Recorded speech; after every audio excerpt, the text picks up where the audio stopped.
પણ હત્યાનો સિલસિલો યથાવત છે। ડિંડોલી વિસ્તારમાં બ્રિજ નજીક જગદંબા સોસાયટી પાસે ગત મોડી રાતે બે હત્યાના આરોપી ગણેશ વાઘની ચપ્પુના ઘા ઝીકી કરપીણ હત્યા કરાઈ।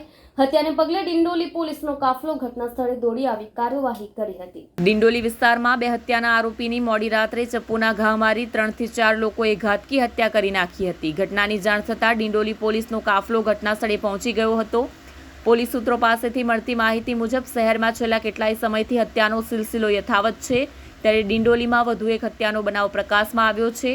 ડિંડોલી બ્રિજ પાસે જગદંબા સોસાયટી પાસે મોડી રાત્રે 3 થી 4 લોકોએ ગણેશ ઉર્ફે ગણિયા વાઘને ચપ્પુના ઘા ઝીકી રહેસી નાખ્યો હતો। ગણેશે 6 મહિના પહેલા દેવા નામના ઈસમની હત્યા કરી હતી।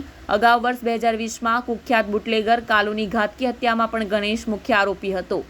ગણેશની હત્યા પાછળ 6 મહિના પહેલા તેણે કરેલી દેવાની હત્યા કારણભૂત માનવામાં આવી રહી છે।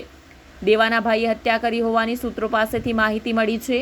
ઘટનાને લઈને સમગ્ર વિસ્તારમાં ચકચાર મચી જવા પામી હતી। ઘટનાની જાણ થતાં ડિંડોલી પોલીસ અને ઉચ્ચ અધિકારીઓ ઘટના સ્થળે પહોંચી ગયા હતા। પોલીસે મૃતદેહનો પીએમ અર્થે સિવિલ ખાતે મોકલી વધુ કાર્યવાહી હાથ ધરી છે।